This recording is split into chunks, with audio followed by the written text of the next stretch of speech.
जय श्री राम दोस्तों, मेरे चैनल भारत के गौरव में आपका स्वागत। आपको एक बार और रिक्वेस्ट, इस चैनल को भारत का गौरव यूट्यूब पे आप सब्सक्राइब कीजिए और मेरी लगभग प्रतिदिन की ये वॉक पे चर्चा पे जुड़िए, जिसमें मैं आप लोगों के साथ अपने विचार साझा करता हूँ। कुछ दिन पहले मैंने देश के नेतृत्व की क्वालिटी के ऊपर एक चर्चा की थी कि कैसा नेतृत्व देश का है, होना चाहिए और कैसे आता है। आज मैं वो चर्चा करना चाहता हूँ एक कदम आगे जाके प्रवक्ताओं के ऊपर। क्यों एक प्रवक्ता बहुत महत्वपूर्ण है? जब एक प्रवक्ता पार्टी की सोच, विचारधारा, संस्कृति का ध्वजवाहक होता है और जैसे लोग प्रवक्ता होते हैं वो पार्टी की सोच दिखाते हैं, पार्टी किस विचारधारा से आ रही है। जैसे आप अगर कांग्रेस के प्रवक्ता देखेंगे तो वो गाली गलौज, लूट झूठ और फूट की राजनीति से प्रेरित बातें करेंगे। देश लुट गया, बर्बाद हो गया, कुछ नहीं हुआ, चारों तरफ भ्रष्टाचार है, लोगों को नौकरियां नहीं मिल रही। और ये सिर्फ विपक्ष होने के नाते नहीं है, जब वो सत्ता में भी थे तो उनकी सोच अलग नहीं थी। वो अपने काम नहीं बता पाते थे लोगों को, क्योंकि काम कभी किए नहीं थे। तो जब आपकी सोच, और वो सोच 100 साल से आ रही है, लूट झूठ और फूट की होती है, तब अगर आप थोड़े से पढ़े लिखे व्यक्ति जैसे जयराम रमेश को भी खड़ा कर दें तो उनका काम देश के बारे में बात करना नहीं, उनका काम होता है पार्टी के नेताओं को बचाना, परिवार को बचाना। उसमें लगे होते हैं कि नहीं, हमारा ये मतलब नहीं था, शक्ति का मतलब ऐसा नहीं था, ये नहीं कहना चाह रहे थे हमारे युवराज। और दूसरी तरफ हमें प्रवक्ता मिलते हैं शहजाद पूनावाला, सुधांशु त्रिवेदी, संजू वर्मा, जो सुषमा स्वराज जी जैसी लेगेसी से आते हैं, जहां उनकी भाषा में शिष्टाचार, संस्कार झलकता है,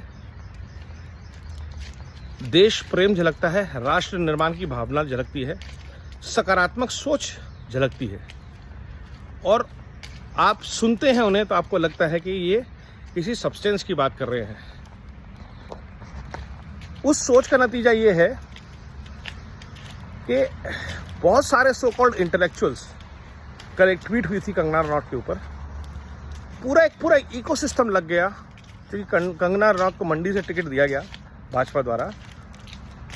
ये विरोध नहीं कर रहे कि मंडी से किसी अच्छे कैंडिडेट को टिकट देना चाहिए था या कंगना रनौत की क्वालिफिकेशन क्या है, बट उसको डेनिग्रेट करने में, एज एन ऑब्जेक्टिफिकेशन में, उसकी सेक्सुअलिटी को टारगेट करने में। और ये वो लोग हैं जिनकी नेता कहती हैं कि लड़की हूँ, लड़ सकती हूँ, और जिस लड़की के साथ उसकी टीम के अंदर ही बदतमीजी होती है, चाहे वो असम की हो, चाहे वो यूपी की हो, चाहे भी किसी भी पार्टी स्थान की हो, पार्टी के ऑफिस के अंदर उन लोगों से बदतमीजी होती है और उस बदतमीजी के जहर से भरी हुई महिलाओं को ये अपना पार्टी का प्रवक्ता बनाते हैं। जो पहले कभी जर्नलिस्ट होने का दावा करते थे वो पार्टी के प्रवक्ता बन जाते हैं कि न्यूज़ अच्छी पढ़ते थे, तब उनको स्क्रिप्ट दी जाती थी। जब खुद की स्क्रिप्ट लिखनी पड़ती है तो फिर आप, जो आपकी सोच है, जो आपको पार्टी के विचार हैं, वो आगे आते हैं। आप ज्ञान पे बात करनी है, आप सुधांशु त्रिवेदी जी से कर लीजिए। आपको नंबर्स पे बात करनी है, आप शहजाद जी से कर लीजिए। आपको इकोनॉमिक पैरामीटर्स पे बात करनी है, आप संजू वर्मा जी से कर लीजिए।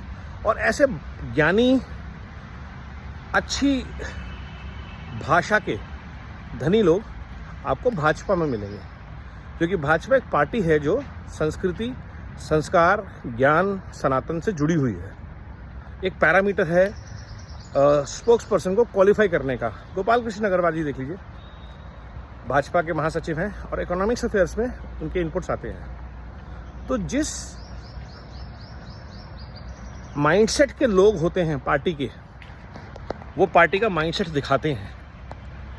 और कल की घटना से हमें सिर्फ ये पता चलता है कि जिन लोगों के डीएनए में सिर्फ देश को लूटना, देश को लड़वाना, देश को झूठ बोलना है, और उसमें वो किसी पे भेदभाव नहीं करते, ना क्षेत्र के बारे में, ना सेक्स का भेदभाव, ना जात पात का भेदभाव।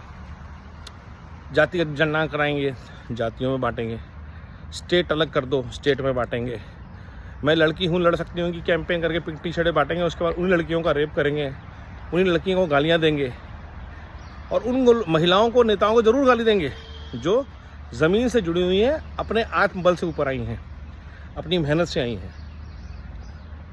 कभी अपनी पार्टी के परिवार से वादी जो नेताएं हैं, नेत्रियां हैं, उनके बारे में इनसे मुँह से कुछ नहीं निकलेगा, पीठ पीछे बहुत कुछ बोलेंगे।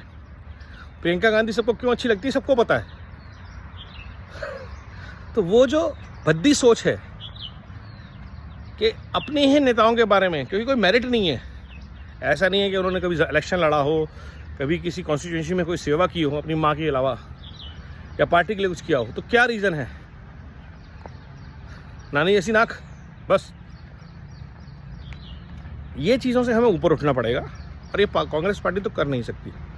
तो पार्टी के नेता देखिए, पार्टी के प्रवक्ता देखिए, पार्टी कैसे लोगों को टिकट दे रही है वो देखिए, और हर तरफ से आपके पास एक ही ऑप्शन बचाइए आज की डेट में। फिर एक बार मोदी सरकार, अब की बार 400 पार। तो हर ऐसे एपिसोड के बाद ये जो विघटनकारी अलायंस है कांग्रेस का, ये भारत की जनता को मौका दे रहा है कि आप मोदी जी को ही चुनिए, क्योंकि हम कभी भी एक भारत के लिए अच्छा नेतृत्व आपको नहीं दे पाएंगे। हमारी ऐसी सोच नहीं है, हम भ्रष्ट लोग हैं, हम परिवारवाद की मानसिकता से आते हैं, और किसी भी भारतीय का, और ख़ास तौर पर महिलाओं का, हमारी पार्टी में, हमारे अलायंस में कहीं कोई सम्मान नहीं हो सकता अगर वो परिवार से नहीं है। आप समाजवादी पार्टी देख लीजिए, आप ममता बनर्जी देख लीजिए, आप शरद पवार की पार्टी देख लीजिए, महिलाओं का, स्वावलंबी स्वाभिमानी महिलाओं का सिर्फ वहाँ अपमान होगा, उनके साथ बदतमीजी होगी। सोचिए। वंदे भारत, नमो भारत, जय श्री राम।